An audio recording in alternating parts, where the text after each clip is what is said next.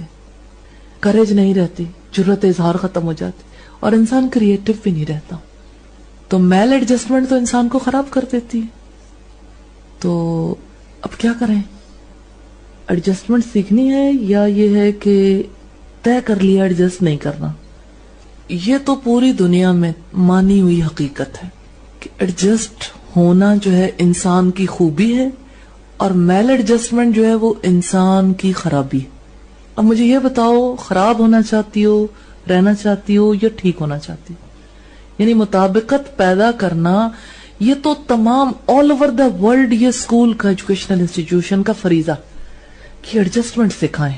Personality کا یہ ایک ڈرا بیک ہے, ایک شخصیت کی خرابی ہے کہ آپ میل ایڈجسٹمنٹ کا شکار ہو.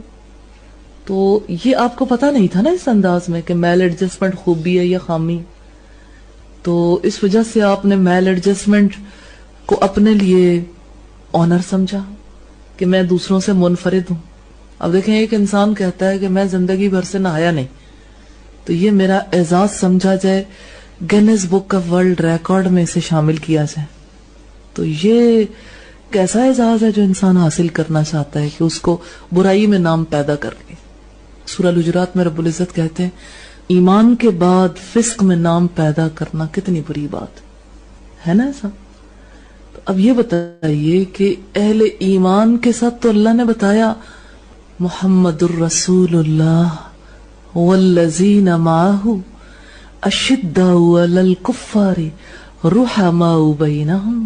محمد صلی اللہ علیہ وسلم اللہ کے رسول ہیں, اور وہ لوگ جو ان کے ساتھ ہیں آپس میں شفیق اور رحیم, اور دشمنوں کے لیے بہت سخت ہیں. تو یہ جو سختی آ گئی ساتھیوں کے لیے دل میں, تو یہ حسن خلق ہے یا بد خلقی؟ بد خلقی ہے نا. لیکن یہ کہ مجھے یہ پتا ہے کہ آپ کو اس چیز کی اویئرنس نہیں تھی, یعنی جیسے اب اویئرنس ہو رہی ہے. آپ نے اس انداز میں سے نہیں دیکھا تھا کہ اگر میں اپنے ساتھیوں کے درمیان ایڈجسٹ نہیں ہوں تو یہ بد خلقی ہے. آپ نے اسے صرف اپنا پرسنل پرابلم سمجھا تھا. یہ سارے عذر ہیں کہ چونکہ میں الگ رہتی تھی, ایسے رہنا میں نے سیکھا نہیں, میری یہاں پرائیویسی نہیں رہتی, اس لیے میں کسی کے ساتھ ایڈجسٹ نہیں ہو سکتی. لیکن اس کو ریالٹی میں نہیں دیکھا کہ آپ نے چھوڑا کیا. آپ نے محمد رسول اللہ صلی اللہ علیہ وسلم کے طریقہ کار کو چھوڑا اور نفس کی بات مانی. ٹھیک ہے, یہ ہم عائشہ تبسم کے معاملے کو نہیں دیکھ رہے, یہ کسی بھی ایسے انسان کا معاملہ ہے جو میل ایڈجسٹمنٹ کا شکار ہے کسی بھی ماحول میں. آج یہاں کل سسرال میں, آپ کو پتا ہے سسرال میں جا کے لڑکیاں کیوں نہیں سیٹ ہوتی کہ وہ سوچ لیتی ہیں یہ ماحول میرے مطابق نہیں ہے.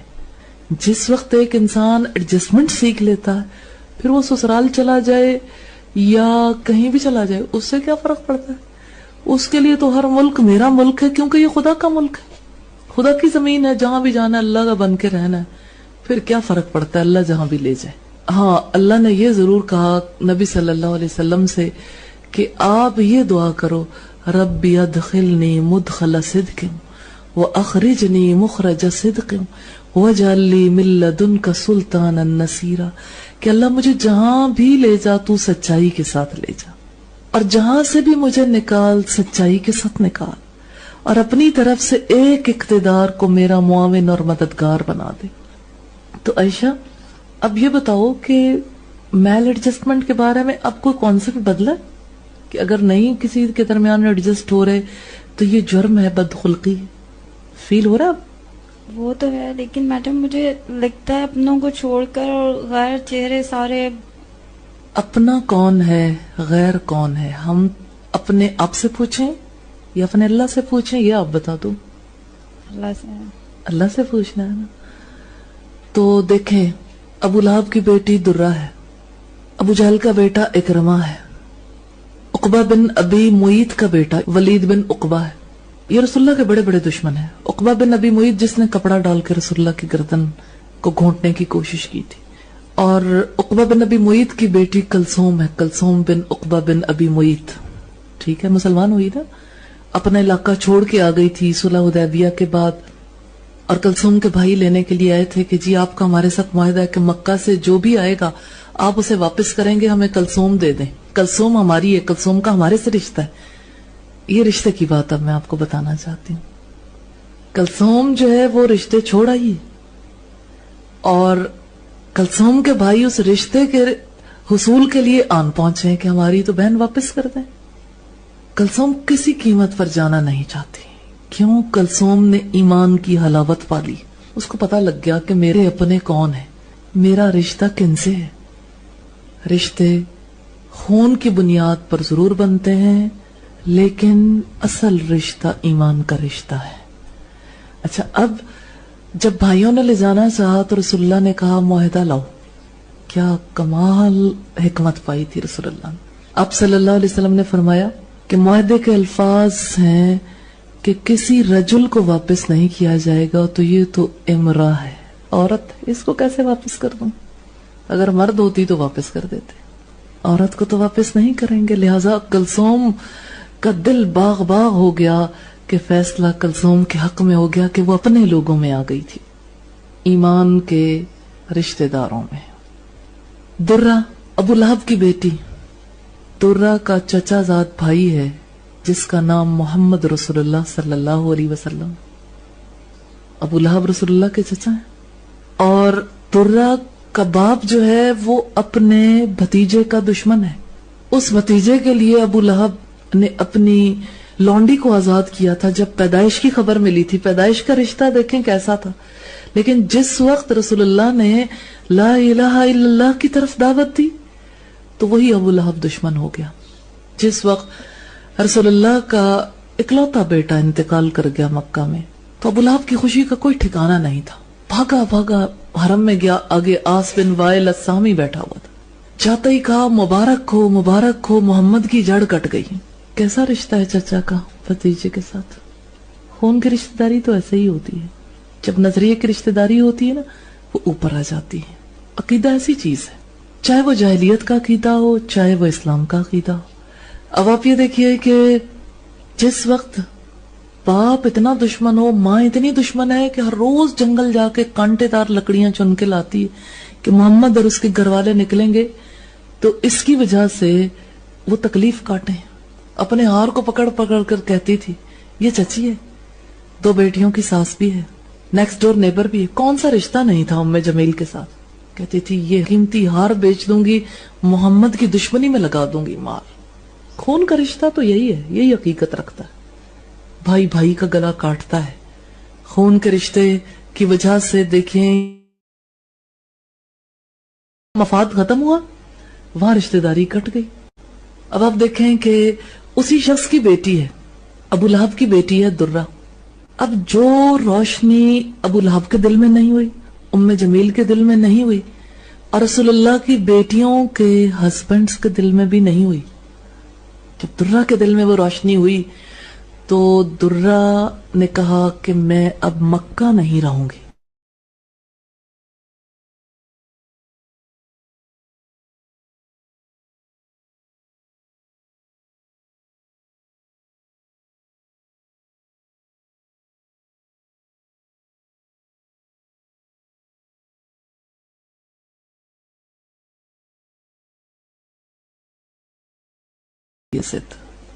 اور بیٹی کہتی ہے کہ ماں آپ بھی میرے ساتھ چلو. کوئی پرواہ نہیں کہ ماں نے مجھے کیا کہا, ماں آپ بھی چلو, آپ بھی یہ دین قبول کر لو. اور بیٹی بالآخر اتنا ماں کے ساتھ بات چیت کرتی ہے, ماں اس کی رسیوں کے بندھن ڈھیلے کر دیتی ہے. ہاں, اس دوران جب کبھی بھی ابو لہب درہ کے پاس آتا ہے تو کہتا ہے ابھی تک تیرا نشہ اترا ہے یا نہیں. بیٹی کو مارتا ہے, بیٹی کے بازو چھل جاتے ہیں, پتہ نہیں کیسے کیسے دکھ کاٹے ہوں گے درہ نے. اور پھر یہ ہوا کہ ماں نے رسیوں کے بندھن تھوڑے ڈھیلے کر دیے تو رشتہ روک نہیں سکا. وہ جو اپنے تھے غیر ہو گئے نا, کیونکہ ذہن ایک جیسے نہیں رہے, دل ایک جیسے نہیں رہے, وہ سب تو غیر ہو گئے. اب درہ جو ہے وہ مدینہ چلی جاتی ہیں. ایک روز پتا چلتا ہے ماں کو اور باپ کو درہ گئی, اور درہ کہاں پہنچ جاتی ہے؟ ایمان کے ساتھیوں کے پاس. وہاں پہنچتی ہے تو لوگوں نے کہا کہ یہ ان ماں باپ کی بیٹی ہے جنہوں نے رسول اللہ کو اذیتیں دینے کی حد کر دی، اس کے اسلام کا اسے کیا فائدہ ہوگا؟ تو درہ جو اپنی ماں کو چھوڑ کے آئی، باپ کو، گھر، وطن، ہر چیز چھوڑ کے آئی، درہ کے ذہن میں تو آندھیاں چلنے لگ گئی کہ ادھر وہ رشتے چھوڑ دیے، یہاں کوئی ایکسپٹ کرنے والا نہیں. اور یہ تو پرابلم انسان کے ساتھ ہوتی ہے نا کہ اپنے پیارے چھوڑ دیے اور آگے بھی کوئی قبول کرنے والا نہیں، میں کہاں جاؤں؟ پھر رسول اللہ صلی اللہ علیہ وسلم نے فیصلہ کیا اللہ کا تعلق خون کے تعلق سے زیادہ عزیز ہو گیا، اور محمد رسول اللہ کا تعلق ہر تعلق سے زیادہ عزیز ہو گیا، اور ایمان والوں کا تعلق ہر تعلق سے عزیز ہو گیا، اور اپنی آخرت کی فکر لگ گئی، اور اپنی تربیت کے لیے سارے رشتے کاٹ کر یہ لوگ چلے آئے. اور مدینہ میں پھر کیسے رہے؟ انصار نے اپنے گھر دے دیے، آدھا گھر ہمارا آدھا آپ کا، آدھا بزنس ہمارا آدھا آپ کا. رسول اللہ کے پاس جب انصار آئے کہنے لگے ہمارے آدھی زمینیں ہمارے پاس رہیں گی، آدھی مہاجرین کے پاس. رسول اللہ نے کہا یہ مسکین لوگ ہیں، مہاجر لوگ ہیں، اور انہوں نے کبھی زراعت کی نہیں، انہیں کیا پتا چلے گا زراعت کیسے کرنی ہے، کام آپ لوگ کرو گے، حصہ دونوں بانٹیں گے. زراعت وہ کرتے تھے، حصہ دیتے تھے، محنت کی کمائیاں کھلاتے تھے. اور آپ دیکھیں ایک ماں بھی اگر گھر کا کام کرتی ہے وہ بھی بیٹی کو جتا دیتی، تمہاری خاطر دیکھو کیا کہ تم صبح سے شام تک آرام ہی کرتی ہو یا چلی جاتی ہو، تمہیں بس پڑھنے پڑھانے کے علاوہ کوئی فرصت ہی نہیں ہے. اور دوسری طرف دیکھیں کہ وہ کیسے اللہ والے تھے، کیا مسافر تھے، کیسے اللہ والے تھے کہ انہیں فیلنگ ہی نہیں ہوتی تھی کہ ہم کسی کی خاطر کر رہے ہیں، کیونکہ انہوں نے کسی انسان کی خاطر کیا ہی نہیں تھا، اللہ کی خاطر کیا تھا، اللہ سے جو امید لگ گئی تھی. تو اب بات کلیئر ہوئی کہ رشتہ کون سا ہے، اپنے کون ہے اور غیر کون ہے، کلیئر ہوئی ہے؟ بتاؤ نا آپ. ہاں جی، اللہ کے تعلق والا مطلب جہاں مائنڈ ملتے ہوں، جہاں ایمان کا رشتہ ایمان فوقیت رکھتا ہے نا. دیکھیں میں تو جب پڑھتی ہوں نا محمد رسول اللہ والذین معہ، تو معہ میں ہر وہ شخص شامل ہے جو ایمان رکھتا ہے، چاہے اس دور کا تھا چاہے آج. تو آپ والذین معہ میں ہیں تو اپنے گھروں میں اگر بیٹھ جائیں پھر رہیں گے، نکلیں گے تو پھر نا، جب اسی مشن کو اپنائیں گے تو پھر جب وہی کام کریں گے تب ساتھ ہوں گے نا، ورنہ تو گھر والوں کے ساتھ ہے. گھر میں بھی تو رہ کے کیا جا سکتا. گھر میں تو جیسی شخصیت بنی ابھی تھوڑی دیر پہلے آپ کے سامنے ہی تھی نا شخصیت، الحمدللہ. آپ نے خود فیل کیا تھا نا کہ ابھی اصلاح کی بات ہے نا، اصلاح کو بھی دل نہیں چاہتا. ابھی جب ہم نے بات شروع کی تھی تو آپ نے کہا تھا دل کی ماننے کو دل چاہتا ہے نا. سورۃ توبہ نکالیں آیت نمبر 24، آپ کی اگلی بات کا جواب ہے. اب یہ بات جو ہے نا اللہ سے دعا کرو کہ یا اللہ یہ بات میری سمجھ میں آ جائے، میرے دل میں اتر جائے، اور یا اللہ تو میرے دل کو اپنی طرف پھیر لے. یہ اللہ سے دعا کرو کہ یا اللہ یہ میرا دل ہے، آپ نے بنایا، آپ اسے اپنی طرف پھیر لیں. ٹھیک ہے، یہ آیت نمبر ہے جی 23 اور 24 سامنے رکھوں گی. یا ایھا الذین آمنو، اللہ نے کال بھیجی ہے، اوپر سے آواز آئی ہے یا ایھا الذین آمنو، اے لوگو جو ایمان لائے ہو. رشتہ کس چیز کا ہے؟ ایمان کا. پہچان کیا ہے؟ آپ کا آئی ڈی کارڈ نمبر کیا ہے؟ I D card. آپ کا تشخص کیا؟ آئیڈینٹیفیکیشن. دیکھیں آپ کے آئی ڈی کارڈ پہ لکھا ہوا ہے شناختی علامت. آپ کی شناختی علامت کیا ہے؟ یہ ہر ایک کی الگ الگ. اور اللہ کے یہاں آپ کی شناختی علامت کیا ہے؟ ایمان. یہ یاد رہے گا، آپ کی آئیڈینٹیفیکیشن ایمان کی وجہ سے. اب جس کا آئی ڈی کارڈ ہے ایمان والا آئی ڈی کارڈ، یا ایھا الذین آمنو، ان کے لیے کال ہے اے لوگو جو ایمان لائے ہو. اچھا جہاں کہیں یہ لفظ آتا نا 90 جگہ پر پکار ہے قرآن حکیم میں، 90 پلیسز پہ یا ایھا الذین آمنو، جہاں بھی آئے گا حکم آئے گا، آگے کوئی نہ کوئی بات آئے گی.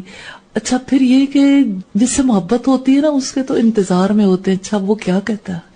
تو اس نے کہا عائشہ لا تتخذوا آباءکم واخوانکم اولیاء ان استحبوا الکفر علی الایمان. اے لوگو جو ایمان لائے ہو، اپنے باپوں اور اپنے بھائیوں کو بھی اپنا رفیق نہ بناؤ اگر وہ ایمان پر کفر کو ترجیح دے. یہاں یہ بات ذہن میں رکھیے گا کہ ایمان سے مراد وہ خالص ایمان ہے جو محمد رسول اللہ اور ان کے ساتھیوں کا تھا، جس کا تقاضا ہجرت بھی ہے، جس کا تقاضا دعوت بھی ہے، جہاد بھی ہے، گھروں سے نکلنا بھی، بڑے کام کرنا، ٹھیک ہے. اور کفر سے یہاں پہ کیا مراد ہے؟ جو یہ کام نہ کرنا چاہیں، نہ اللہ کی راہ میں ہجرت کرنا چاہیں، نہ جہاد کو پسند کریں، نہ دعوت کو. یہ بات ذہن میں رہے گی. ایمان اور کفر سے یہاں مراد وہی ہے جو یہاں پہ بتائی جا رہی ہے کہ اگر وہ ایمان پر کفر کو ترجیح دیں تم ان کو بھی اپنا رفیق نہ بناؤ. وَمَن يَتَوَلَّهُم مِّنكُمْ فَأُولَٰئِكَ هُمُ الظَّالِمُونَ، تم میں سے جو ان کو رفیق بنائیں گے وہی ظالم ہوں گے. قل، آپ کہہ دو. اچھا، قل کی بات سے تو ایسے لگتا ہے دل کا قفل کھل جاتا ہے. قل، جانتے ہیں قل کس کو کہا جاتا ہے؟ ہر دفعہ اللہ کے رسول کو قل، آپ کہہ دو. اور پھر جو رسول اللہ کو کہا ہے نا، جانتے ہیں وہ کس کے لیے کہا ہے؟ پوری امت کے لیے. پھر ہر کوئی قل، ہر کوئی کہہ دے، ہر ایک نے کہنا. جو اللہ کے رسول نے کہا لَقَدْ كَانَ لَكُمْ فِي رَسُولِ اللَّهِ أُسْوَةٌ حَسَنَةٌ، تمہارے لیے اللہ کے رسول صلی اللہ علیہ وسلم کی زندگی میں بہترین نمونہ. قل، آپ کہہ دو، ان کان آباؤکم وابناؤکم واخوانکم وازواجکم وعشیرتکم واموال اقترفتموها وتجارۃ تخشون کسادها ومساکن ترضونها احب الیکم من اللہ ورسولہ وجہاد فی سبیلہ فتربصوا حتی یأتی اللہ بامرہ واللہ لا یہدی القوم الفاسقین. بہت امپورٹنٹ بات ہے، سارے دعا کریں اللہ تعالیٰ ہمارے دلوں کے اندر ان باتوں کو اتار دے اور اللہ تعالیٰ ہماری زندگیوں کو قبول کر لے، ہمیں زندگیاں نچھاور کرنے کی توفیق عطا کر دے. اے نبی، آپ کہہ دو، اگر تمہارے باپ، تمہارے بیٹے، تمہارے بھائی، تمہاری بیویاں، تمہارے عزیز و اقارب اور تمہارے وہ مال جو تم نے کمائے ہیں اور تمہارے وہ کاروبار جن کے ماند پڑ جانے کا تم کو خوف ہے اور تمہارے وہ گھر جو تم کو پسند ہیں، تمہارے وہ گھر جو تمہیں بے حد پسند ہیں، تم کو اللہ، اس کے رسول اور اس کی راہ میں کوششیں کرنے سے، جہاد کرنے سے، سٹرگل کرنے سے عزیز تر ہیں، تو انتظار کرو یہاں تک کہ اللہ اپنا فیصلہ تمہارے سامنے لے آئے. اور اللہ فاسق لوگوں کی رہنمائی نہیں کیا کرتا. اب بتائیں کیا بات سمجھ آئی ہے؟ کیا کہنا ہے عائشہ؟ اللہ کہتا ہے قل، آپ کہہ دو. عائشہ نے بھی کہنا ہے نا، سمجھنا بھی ہے، کہنا بھی ہے کہ یہ رشتے جن کو ہم اپنے کہتے ہیں نا، اپنے تو ہیں لیکن رہتے نہیں ہیں اگر وہ اللہ کے مقابلے میں اٹھ کھڑے، اگر وہ اللہ کے کام میں رکاوٹ بن جائے، اگر گھر عزیز ہو جائے گھر سے نکلنے کی نسبت، تو اللہ کہتا ہے انتظار کرو، اللہ اپنا فیصلہ لے آئے گا. پھر کیا کرنا ہے؟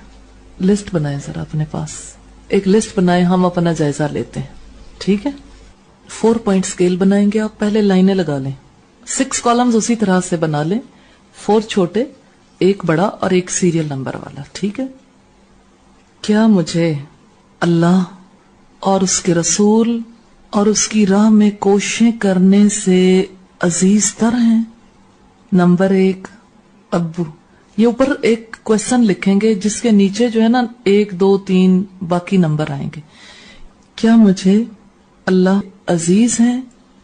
نمبر 1، میرے ابو یا بابا جو بھی آپ کہتے ہیں، میری امی دوسرے نمبر پہ لکھیں. اور اگر بیٹے ہیں، میرے بھائی، میری بہنیں. اگر ہسبینڈز ہیں تو ہسبینڈ کا لکھیں، میرا شوہر یا میرا منگیتر. اور پھر آگے لکھیں میرے رشتہ دار، میرا مال اور میرا business if there is any، اور میرا گھر. اور آگے یہ بھی لکھ دیں میرا آرام، اپنی مرضی. ہاں جی، اب اپنا جائزہ لیں. ہاں نہیں، کسی حد تک، بہت حد تک، ٹھیک ہے؟ کیا چیز عزیز ہے؟ ایک بھی چیز اگر اللہ، اس کے رسول اور اس کے کام، اس کی راہ میں جان فشانی، سٹرگل، کوششیں کرنے سے زیادہ عزیز ہو گئی تو پھر تو اللہ کا غضب ہے. اب جائزہ لیں، کہاں پاتے ہیں اپنے آپ کو؟ فیصلہ ہو گیا کون عزیز ہے؟ اللہ تعالیٰ کہتے ہیں اگر ان میں سے کوئی عزیز ہوا تو انتظار کرو، کیونکہ آپ نے اللہ کے مقابلے پر اعلان جنگ کیا ہے کہ ہم اپنی مرضی کریں گے، ہم ان کو عزیز رکھیں گے، تو انتظار کرو یہاں تک کہ اللہ اپنا فیصلہ لے آئے۔ ہاں جی عائشہ، اب کیا سمجھ آئیے کیا لکھا ہے، کون کون عزیز ہے؟ اللہ سے بڑھ کر تو کوئی بھی نہیں ہے، اس کے رسول سے بڑھ کر ہے؟ نہیں ہے۔ اس کے کام سے بڑھ کر ہے؟ یہاں سے نا آپ اپنے آپ کو پہچانو، یہاں سے نا آپ کو پتہ چلے گا۔ دیکھیں ماں کسی کو بہت عزیز ہے، ماں کہتی پانی کا گلاس لا دو، کہتے ہیں یہ تو نہیں ہو سکتا، یہ ممکن نہیں ہے، تعریفیں کر لیں گے، ماں کی بات نہیں مانی جا سکتی، ماں کا کام نہیں کیا جا سکتا، یہ کیسی محبت ہے؟ یہ تو ایک دھوکہ ہے، کوئی محبت نہیں ہے۔ جہاں محبت ہوتی ہے وہاں تو انسان جان کی بازی لگا دیتا ہے۔ اللہ کے راستے میں کام کرنا عزیز نہیں ہے۔ بس ایسے ہی ہے تو ایسا بس اسی پرابلم کو سالو کرنا ہے، کیونکہ اگر کام نہیں کرنے کو دل چاہتا نا اللہ کا، اس کا مطلب ہے کہ اللہ کی ذات سے تعلق نہیں ہے، میں نے دھوکہ دیا ہوا ہے، اللہ کو میں عزیز نہیں سمجھتی، اللہ کی میری زندگی میں وہ قدر و قیمت نہیں ہے، اللہ پر ایمان نہیں ہے۔ یہ اصل پرابلم ایمان کی کمی ہے، ایمان ڈیفیشنٹ، یہ ہے مسائل۔ تو جہاں ایمان کی کمی ہوتی ہے نا، سب سے پہلی کمی ایمان کی ہوتی، پھر اگلی کمی کون سی آتی ہے؟ خلق۔ ایمان بیج ہے، خلق اس کا پھل ہے، تو بدخلقی خود بخود آتی، پھر میل ایڈجسٹمنٹ بھی ہوگی، پھر انسان اور چیزوں کو دیکھے گا، اصل کی طرف پھر انسان پلٹتا نہیں ہے، کیونکہ اصل جو گم ہو گئی، جیسے کٹی پتنگ ہے نا، اب جہاں جی جائے اس کا اٹک جائے، کسی درخت، کسی کھمبے، بچہ کوئی لوٹ کے لے جائے، کوئی اور سلسلہ ہو جائے، بہرحال اب وہ اڑے گی نہیں۔ تو اونچی اڑان اڑنا چاہتی ہو آپ، تو اونچی اڑان کے لیے آئی تھی عائشہ، بھول گئی؟ پھر بیچ میں کون آ گیا یہ پتہ نہیں لگا نا، اکیلے رہے ہو زیادہ، اکیلے رہنے کے مسائل ہیں، حالانکہ آپ کی وہ کیفیت نہیں تھی اکیلے رہنے سے پہلے نا، لیکن اب مجھے کافی معاملہ ٹھیک لگ رہا ہے کہ اب آپ نے سوچنا شروع کر دیا۔ جب ایک شعوری عمل شروع ہو جاتا ہے پھر اللہ مہربانی کرتا ہے۔ یہ خوف آتا ہے کہ کب تک مطلب میں ایسے سیکریفائس کرتی رہوں گی۔ یہ سیکریفائس ہے، یہ تو اللہ کا موقع دینا ہے، چانس دینا ہے۔ آپ نے کیا سیکریفائس کیا؟ آنکھیں پھوڑ دی اللہ کے لیے، اپنے جسم کا لہو بہا دیا اللہ کے لیے، وہ بھی سیکریفائس نہیں ہے وہ قربانی۔ لیکن شہید ہونے والے کے بارے میں رسول اللہ نے فرمایا کہ وہ اللہ سے کہے گا اللہ پھر جان دے دے، پھر تیرے راستے میں جان لوٹانے کا وہ مزہ پالوں۔ یہ تو انسان کو اللہ نے موقع دیا ہے کہ وہ اپنی جان اللہ کے راستے میں نچھاور کر سکے، اپنا وقت دے سکے، اپنی صلاحیتیں قوتیں دے سکے۔ تو جب تک جان میں جان ہے اللہ کا حق تو ہے، تو یہ تو سودا زندگی کا ہے۔ اور اللہ تو کہتا ہے ان اللہ اشترى من المؤمنین انفسهم واموالهم بان لهم الجنہ، اللہ نے یقیناً مومنوں سے ان کی جانیں، ان کے مال جنت کے بدلے خرید لیے۔ تو بکی ہوئی چیز کب کہتی ہے کہ میں کب تک بکی رہوں گی؟ تو زندگی ہے، جان ہے، تو اس وقت تک تو یہ سب کام کرنے ہیں جہاں اللہ تعالیٰ کروا لے۔ پہلے انسان اپنی اصلاح کروا لے، پھر اللہ تعالیٰ جہاں بھی رکھے۔ دیکھیں اللہ یہ کہتا ہے آپ کہہ دو ربی ادخلنی مدخل صدق واخرجنی مخرج صدق، یہ کام اللہ کا ہے۔ جہاں بھی رکھے اللہ سچائی کے ساتھ رکھے، کیونکہ یہ تو عارضی سا ایک سفر ہے نا، طے کر کے تو اللہ کے پاس چلے جانا ہے، پھر اصل رشتہ داریاں وہاں ہوں گی، اصل تعلق وہاں ہوگا۔ میڈم ابھی بھی یہ ہے کہ مطلب اس علاقے میں بھی تو کام ہو رہا ہے، گھر سے کٹ کے کیوں رہوں؟ کیا کام ہو رہا ہے اس علاقے میں؟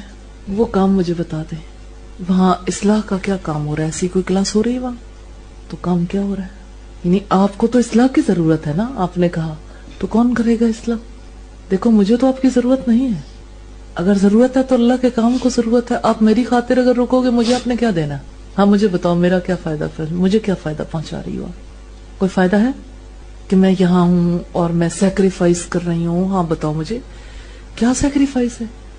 تو اللہ نے آپ کو چانس دیا، آپ تو اللہ کے آگے سجدے میں پڑی رہو کہ اللہ نے مجھے موقع دے دیا۔ ایسا نہیں ہے، یہ مائنڈ سیٹنگ ہے نا، خراب ہوئی ہوئی ہے، مائنڈ سیٹنگ خراب ہے۔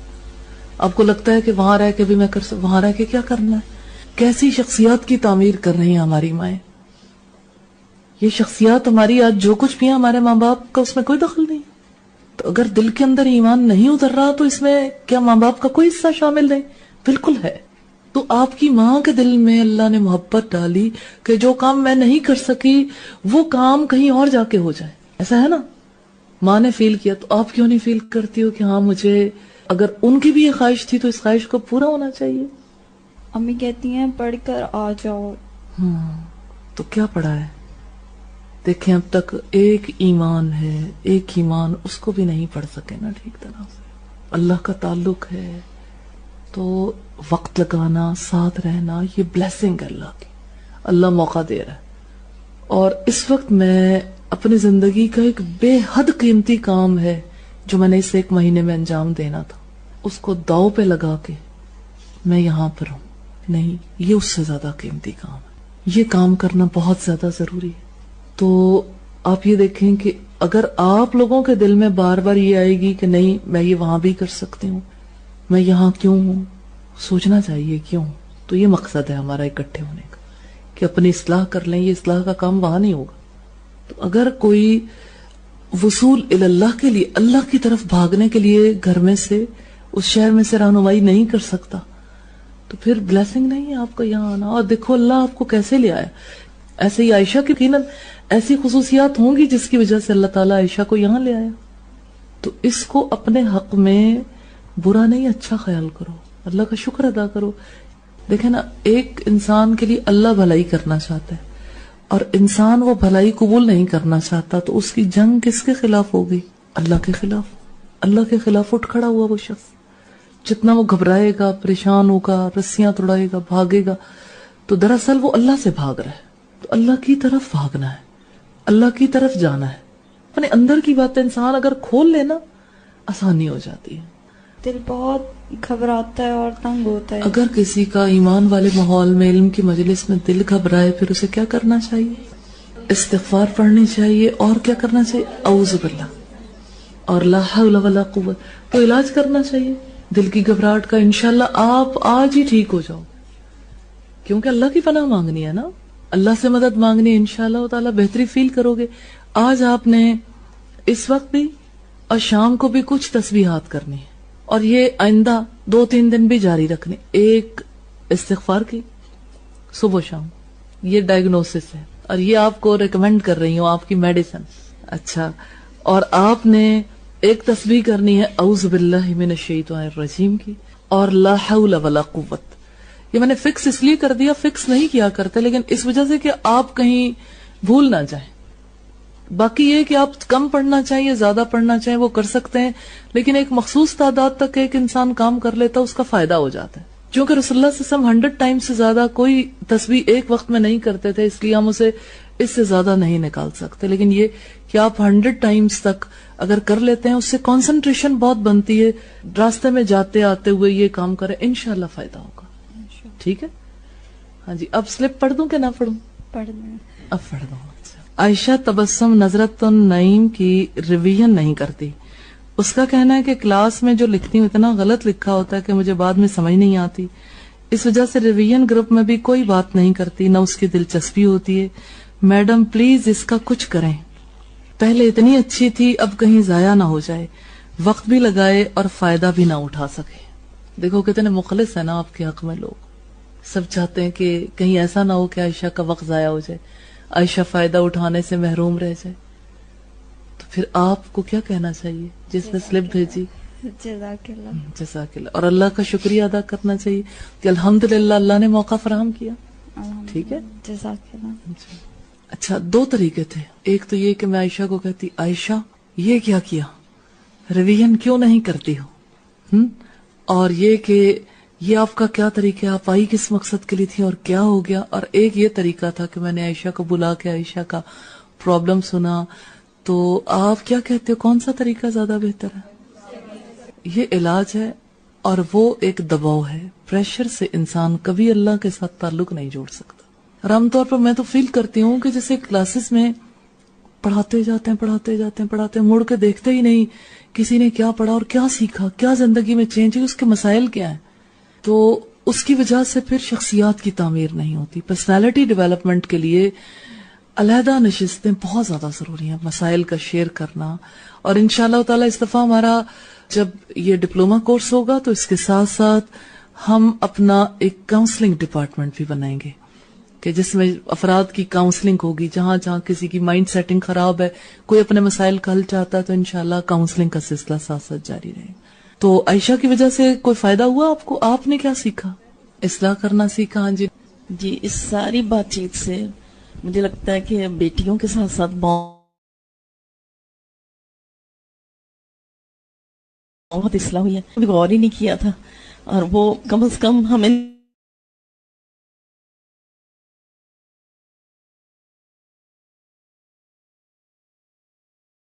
کے کام سے دور ہو جاتی ہیں.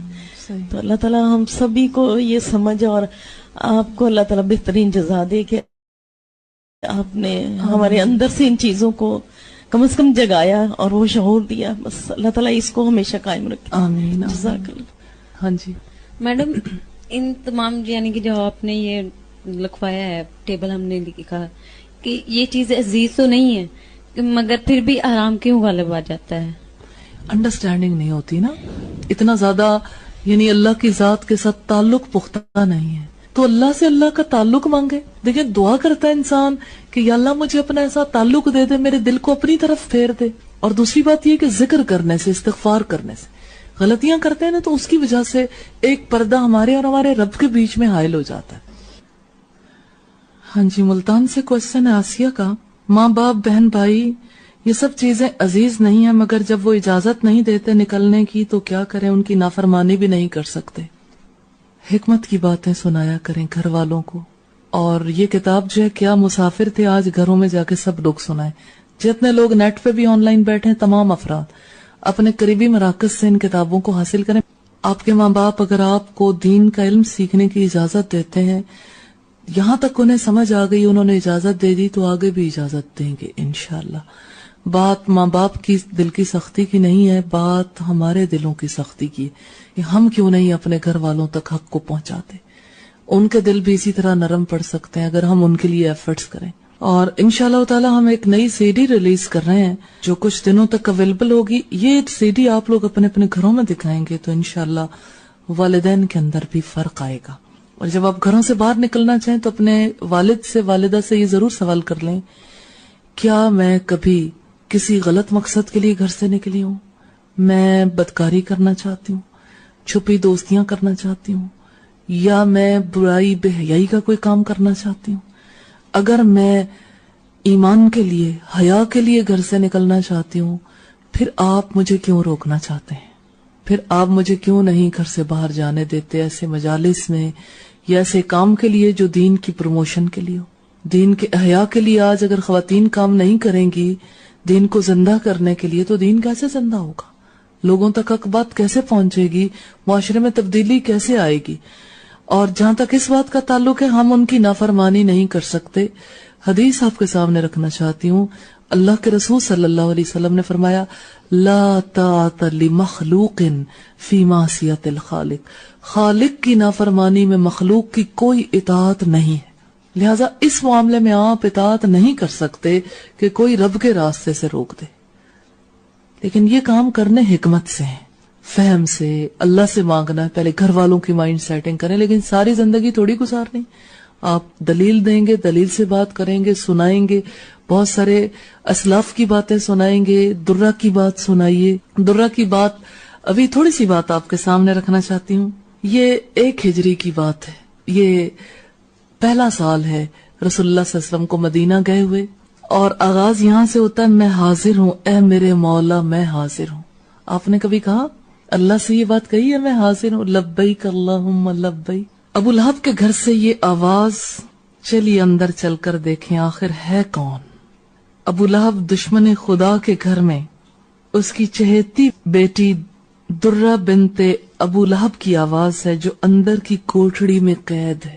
لیکن آواز قید نہیں, جذبے قید نہیں ہے. وہ دوزانوں بیٹھی ہوئی ہے, دونوں ہاتھ پیچھے بندھے ہوئے ہیں, آنکھیں تر ہیں, میں حاضر ہوں اے میرے معبود, میں حاضر ہوں. یہ حاضری ہے, دل کی حاضری. وہ اپنے مالک حقیقی کے حضور گڑ گڑا رہی ہے, اپنے گھر میں بیٹھ کے, اپنے رشتوں کے بیچ میں بیٹھ کے, اے میرے خدا مجھے اس قید سے رہائی دے دے, اپنے پیارے حبیب کے پاس یثرب پہنچا دے. یہ جذبے انسان کو جنت تک لے جاتے ہیں. آگے آپ خود پڑھیے گا. اچھا ایک ایکسپیرینس شیئر کیا کسی نے, میں نے اپنے گھر والوں کو یہ بک پڑھ کر سنائی تھی, راہ حق کے دو مسافر, اور مجھے اجازت مل گئی الحمدللہ. اس کا مطلب یہ کہ گھر والوں کو حق بات نہیں پہنچاتے کہ تمام حق چھپانے کے مجرم ہیں, کہ آپ وہ بات نہیں پہنچاتے جس کی وجہ سے گھر والوں کے دل تنگ پڑتے. ان کا حق فائق ہے, ان کو پڑھ کر سنائیے انشاءاللہ. جو ماں باپ آپ کے لیے اتنے خدمت گزار ہیں, ساری زندگی جنہوں نے پالا پوسا, آپ کو دین کی تعلیم دلوا رہے, وہ ماں باپ رکاوٹ نہیں بنیں گے. صرف ان کو انڈرسٹینڈنگ نہیں ہے, سمجھ نہیں ہے.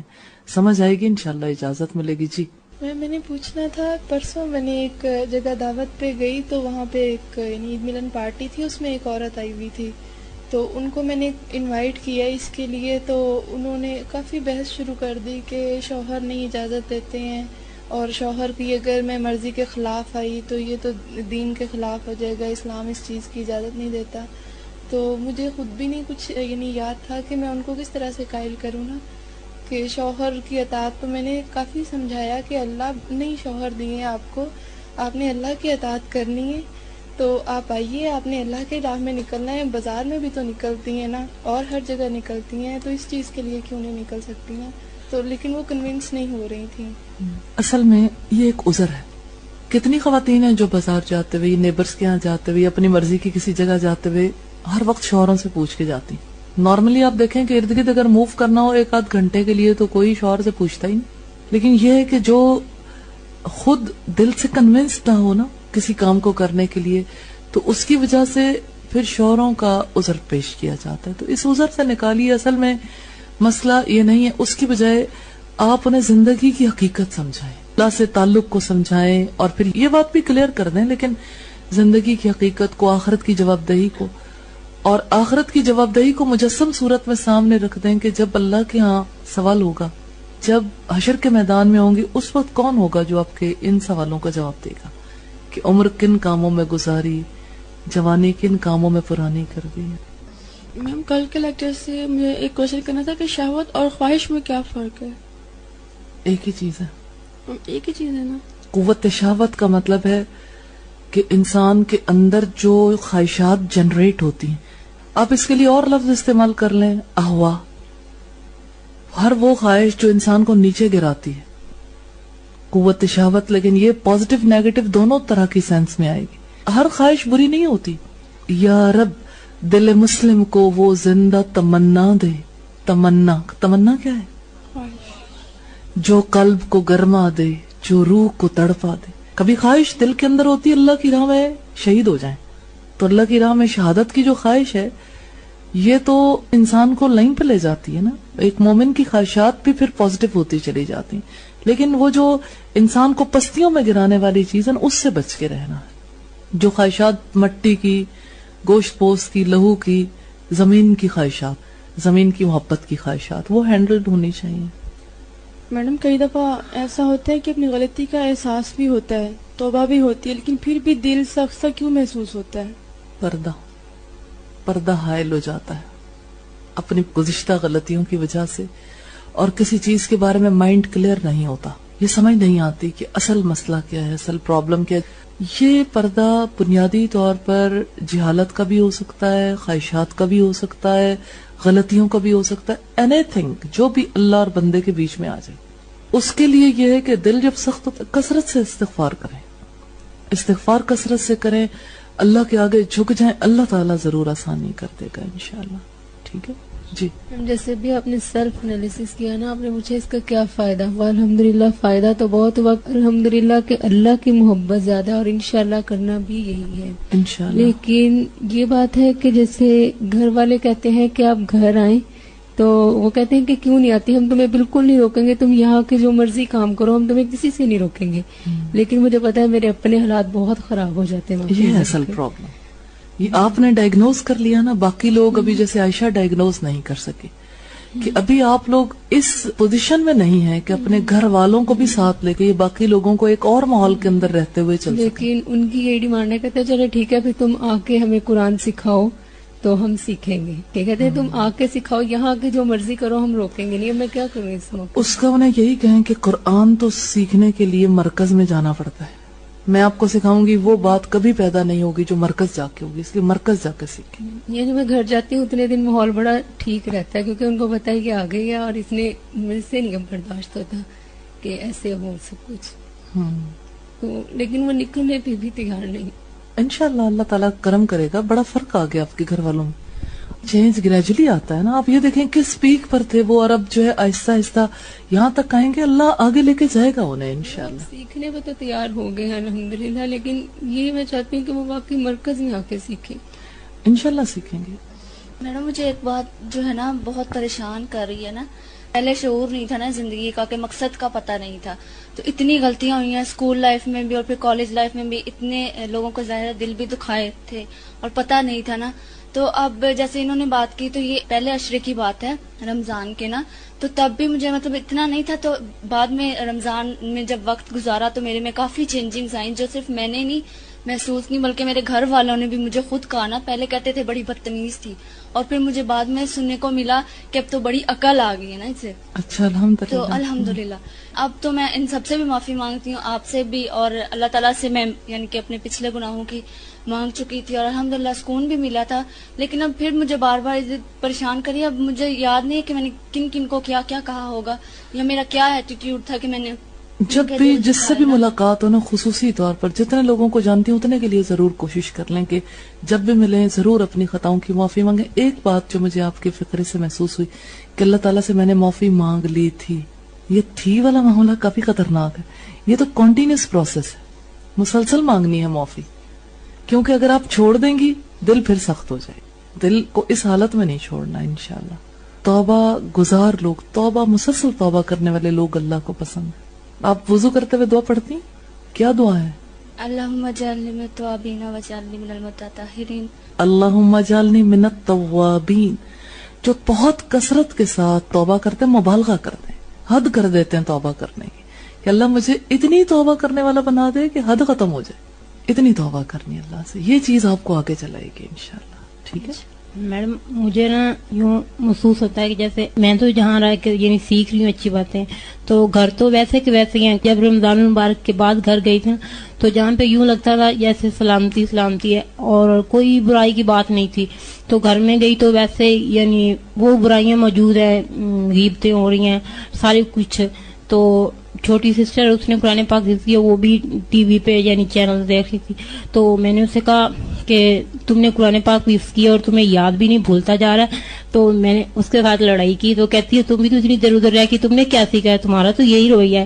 تو میں نے کہا کہ رویے کی نہیں بات بھی تم یہ نہ کیا کرو. تو گھر تو ویسے پھر نا اتنی اور بھائی جو ہے نا ان کو میں نے کہا تو وہ کہتے ہیں کہ آپ کی تو بک کی سینٹنگ نہیں ہے. تو ڈاکٹر صاحب کی اتنی کتابیں لکھی ہیں تو بھیجا بھی تو انہوں نے خود ہے نا کہ چھوڑ کے آپ پھر بھی چھوڑ کے تو یقین مانتے نہیں، بات پہ عمل ہی نہیں کرتے. تو پھر مایوسی ہوتی کہ گھر تو ویسے ویسے اور میں نے سیکھ کے کیا کرنا ہے. تو آپ نے سیکھ کے گھروں کو بدلنا ہے. میڈم وہ یہ آخری والی بات غلط ہو گئی نا. پہلے تک بالکل ٹھیک تھا. بات یہ ہے کہ آپ جو کچھ سیکھ رہے ہیں نا اس کو حکمت کے ساتھ آگے ٹرانسفر کریں. چھوٹی چھوٹی باتیں جیسے ابھی میں نے کہا یہ پڑھائیں. اب اس میں ان کے سامنے آپ کی زندگی نہیں ہے، اس میں کچھ مسافروں کی زندگی ہے. چھوٹی چھوٹی کہانیاں کو باتیں ایسے جب دوسروں کے بارے میں انسان پڑھتا ہے تعصب نہیں آتا. دل نرم پڑ جائیں گے نا تو انشاءاللہ پھر اچھا لگے گا. اور یہ کہ ڈائریکٹلی جب آپ کہتے ہیں نا ٹی وی دیکھنا چھوڑ دو، یہ کام خطرناک ہے. ریزسٹنس ڈیولپ ہو گئی. آپ نے تو ڈائریکٹ ایک گولا ٹھا کر کے کسی کے سر میں مار دیا. وہ بھلا کیسے آپ کی بات کو تسلیم کر لے؟ جس کا اللہ کے ساتھ تعلق نہیں، جو نماز پڑھنے کے لیے تیار نہیں، آخرت کی جواب دہی کا احساس نہیں، وہ کیوں چھوڑے ٹی وی یا وہ کیوں چھوڑے کوئی اور کام؟ مائنڈ سیٹنگ کی ضرورت ہے بیٹا. پہلے یہ باتیں روکنے کی نہیں ہوتی.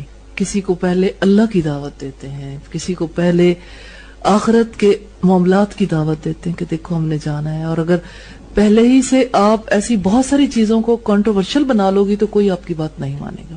اندر جب ایمان اجاگر ہوتا ہے نا خود سے خود یہ چیزیں چھوٹتی ہیں. ہم نے اصل میں یہ سوچ لیا نا کہ یہ تو مسلمان ہے، اب ان کے پاس ایمان بھی ہے، یہ باقی بہت ٹھیک ٹھاک ہیں، بس ایک ٹی وی چھوڑنے والا رہ گیا. حالانکہ ایمان ہی نہیں ہے. اس لیے پہلے ایمان کے لیے ایفرٹ کریں. میڈم میں تو گھر سے آئی ہوں نا، ادھر سے گئی تھی تو میں اچھی خاصی تھی، یعنی مجھے سارا کچھ اچھا لگ رہا تھا. اب میں گھر سے آئی ہوں تو مجھے یوں لگ رہا ہے بس جیسے میں کچھ بھی نہیں سیکھ رہی. اچھا یعنی تھوڑا گھر جانے کی وجہ سے ابھی ایک پردہ سا آ گیا ہے. یہ تو ہوگا رمضان کے بعد جو ہے نا ذرا شیاطین کھل جاتے ہیں, ان کو کام کرنے کا زیادہ موقع ملتا ہے, اس وجہ سے مسائل پیدا ہو جاتے ہیں. اور میڈم گھر میں تو ہم دیر سے جاتے ہیں, اتنی دیر میں پیچھے جو کچھ مرضی ہو رہا ہو. خط لکھیں, کچھ پڑھ کے سنا دیں, ظاہر ہے پہلے آپ خود صحیح ہوں گے پھر انہیں جا کے کریں گے. اب شیطان کا ایک وار یہ بھی ہوتا ہے کہ پہلے گھر والوں کو بچا لو, بھئی خود تو بچ لیں, قو انفسکم, پہلے اپنا تو فکر کر لیں. ساتھ ساتھ بتائیں گے, جب جب جائیں گے خط لکھیں گے, کوئی نہ کوئی اچھی بات, کوئی سلوگن, کوئی چھوٹی سی بات. اتنے بڑے بڑے کام ابھی کسی کو نہ بتائیں جو کیے نہ جا سکیں. اب آپ دیکھیں کہ میرا بیٹا اگر ٹی وی دیکھنا چاہتا ہے نا, اول تو الحمدللہ دوسرے پروگرامز نہیں, ایک کو بہت زیادہ پسند ہے میچز, تو میں وہ ٹی وی لگاتا ہے, اسے یہ نہیں کہتی ٹی وی بند کر دو, بس میں اس سے کہتی ہوں, چھوٹا ہے ابھی 10+ کا ہے, میں کہتی ہوں احمد دیکھو یہ سارا دن گیند کے پیچھے بھاگتے ہیں, ان کی عمر ہی بیت گئی گیند کے پیچھے بھاگتے بھاگتے, اس بال کا فیصلہ کس دن ہوگا, وہ دن مجھے بتا دو. ہنس پڑتا ہے تو ماما اس کا فیصلہ جو ہے نا وہ نہیں ہونا.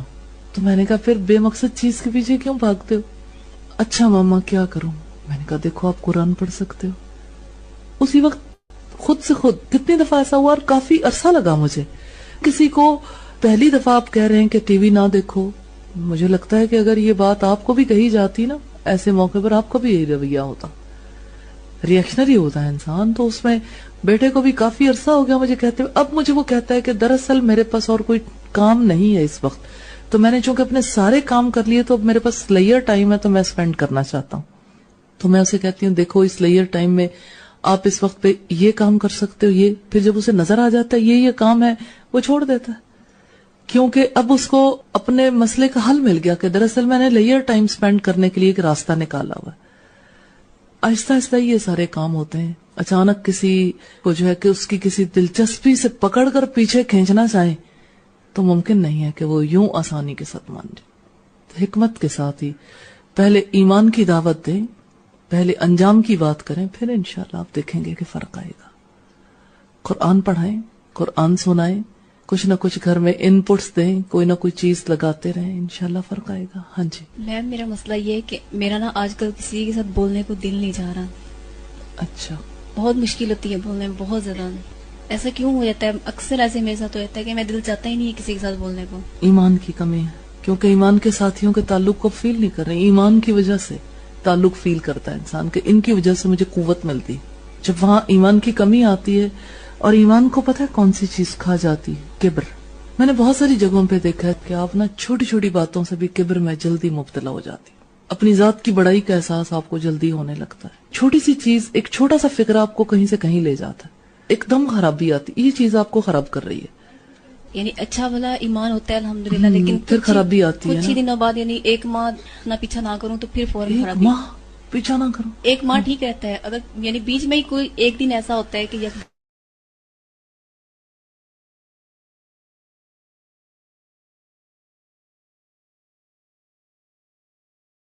تصنع ہے آپ کی لائف میں, تصنع خراب کرتا ہے آپ کو. خالص ہو جو کھری, لوگوں کے لیے کچھ نہ کیا کرو, لوگوں کی نظروں میں مقام نہیں پانا, رب کی طرف دیکھو, مقصد زندگی پہ نظر رکھو, اللہ بہتری کرے گا انشاءاللہ.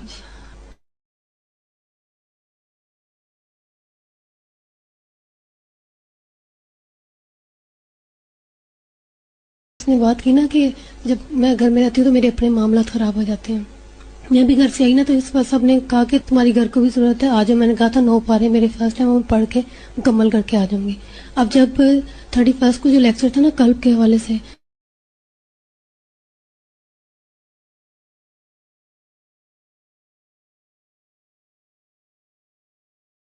کہ جو قلب ہے نا وہی ہے جس سے انسان کی اصلاح ہوتی ہے. قلب بھی اللہ کی معرفت حاصل کرتا ہے, کائنات کی حقیقت اللہ